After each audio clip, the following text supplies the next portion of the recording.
적발!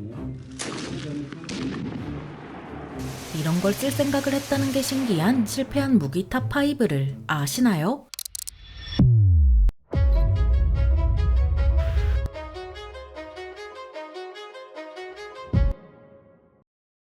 안녕하세요. 지식스토리입니다. 이번에는 성공의 어머니라 할 수 있는 실패한 무기 탑5에 대해 알아볼 텐데요. 전투 종족인 인류는 뗀석기부터 핵미사일까지 오직 서로 죽이기 위해 다양한 무기를 만들었습니다. 하지만 이중검이나 활 같은 무기는 실패에도 반은 가지만 여러 부품이 들어간 총이나 헬기부터는 실패하면 죽도 밥도 안 됐습니다. 총은 부품 하나만 이상해도 전체적인 품질이 떨어지고 헬기같이 복잡한 장비는 지저스 너트라 불리는 부품 하나만 빠져도 그대로 땅에 곤두박질 치는데요. 대체 어쩌다 실패했는지 함께 살펴보겠습니다.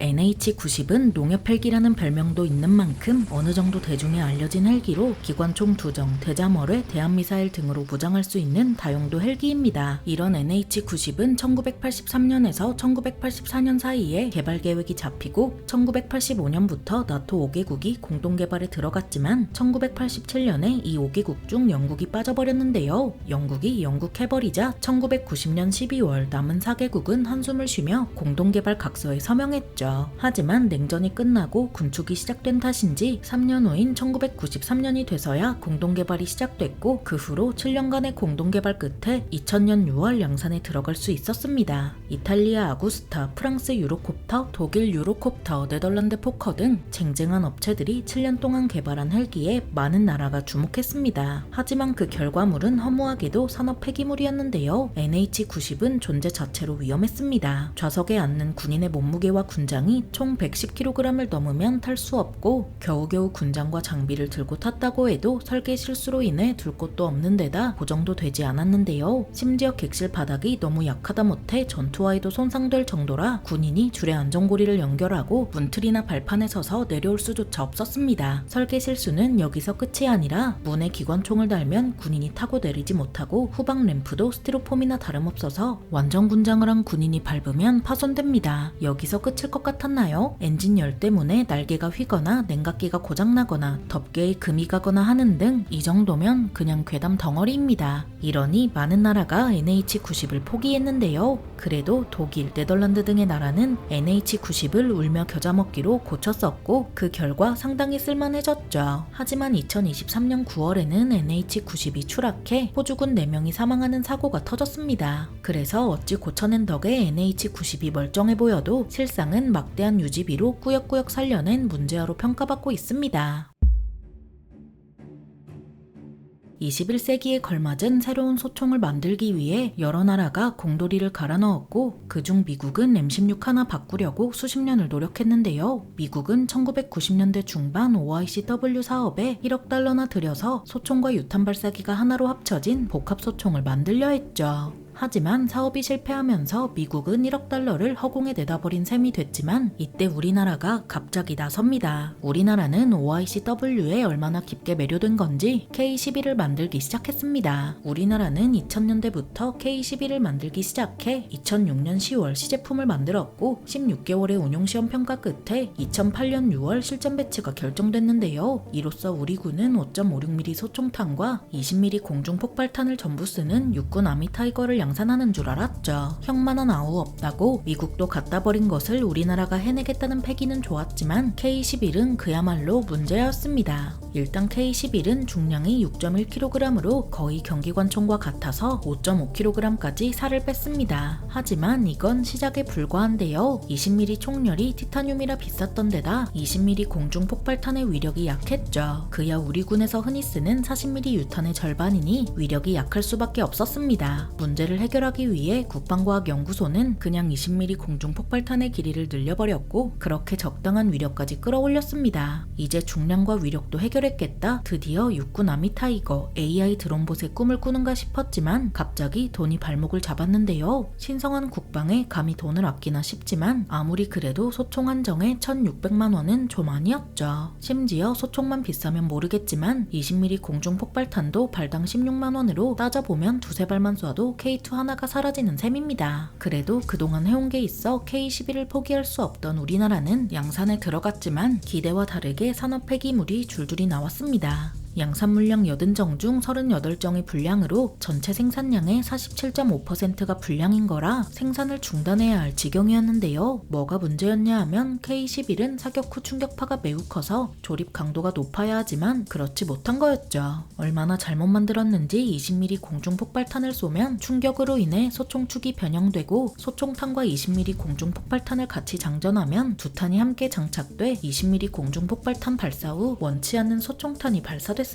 K11의 문제는 여기서 끝나지 않는데요. 배터리는 고작 8시간밖에 안 가며 사통 장치는 플라스틱이라 충격에 약하고 20mm 공중폭발탄의 명중률은 고작 22.5%에 불과합니다. 결정적으로 K11을 50회 이상 쏘면 리튬 전지 압력 증가로 배터리가 폭발할 수 있다고 하는데요. 결국 보다 못한 우리나라는 2019년 10월 1일 K11 사업을 중단하고 같은 해 12월 4일 K11을 보내줬죠. 그래서 AI 드론봇이 죽으면 먼저 가 있던 K11이 마중 나온다는 얘기가 있습니다.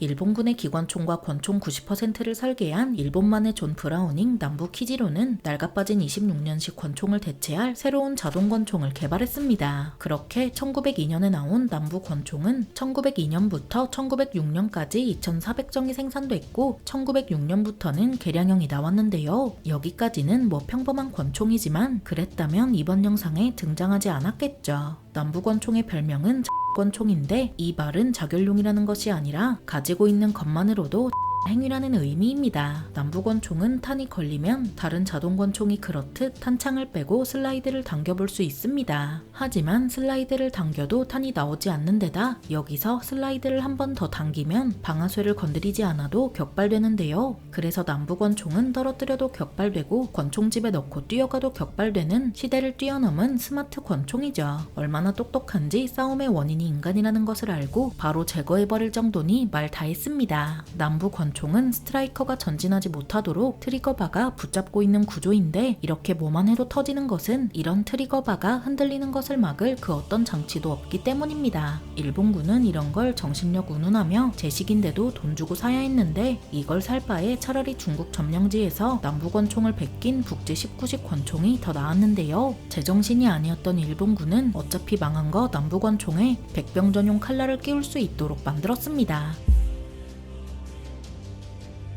뭐 더 말할 필요가 있을까요? 가장 좋은 소총이라 하면 의견이 분분하지만 가장 나쁜 소총이라 하면 누구나 SA-80을 바로 뽑을 수 있죠. SA-80의 뜻은 1980년형 소화기이고 영국군의 제식명은 L-85로 그 뜻은 85형 보병 장비입니다. 개성 없는 이름과 달리 한번 보면 잊히지 않는 생김새의 SA-80은 그윽한 똥냄새가 풍기는 구린 소총입니다. 얘기만 들어보면 영국이 영국한 것 같지만 놀랍게도 개발하고 만들 때는 상당히 합리적이었는데요. AR-15의 아버지 유진 스토너가 개발한 AR-18을 기반으로 만들었으니 최소한 쓰레기는 아닐 것이란 근거 있는 기대를 품을 수 있었죠. 하지만 차라리 AR-18을 그냥 만들어 쓰는 게 훨씬 나을 정도의 쓰레기가 나와 영국군을 분노에 차게 만들었습니다. SA-80은 분명 AR-18의 설계 이념에 따라 공업 기술이 떨어지는 나라에서도 싸고 간단하게 만들 수 있는 소총이어야 했지만 만들고 보니 그냥 쇠뭉둥이로 쓰는 게 나은 물건이었습니다. 30발마다 격발 불량이 일어나는 것은 둘째치고 모래가 날리는 곳에서 한 시험도 실패했는데요. 그런데도 영국은 PC&칩스를 잘못 먹었는지 이딴 걸 제식이랍시고 채용해서 영국군이 역돌격하게 만들 뻔했죠. 조금만 덥거나 추워도 총이 작동하질 않고 뭐만 하면 탄창이 빠지는 데다 탄창의 재질도 깡통만 못했습니다. 플라스틱 재질의 부품도 조악해서 뭐 좀만 쏘면 녹아내리는 데다 차라리 유리컵이 SA-80보다 더 튼튼할 수준의 아주 대단한 내구성을 자랑했습니다. 이런 것을 세상에 내놓은 엔필드 조병창은 일본 가서 도계자를 배워와서 빅벤이 울릴 때마다 해야겠는데요. 1991년 걸프전에 SA-80을 들고 간 영국군이 그저 대단할 뿐이죠.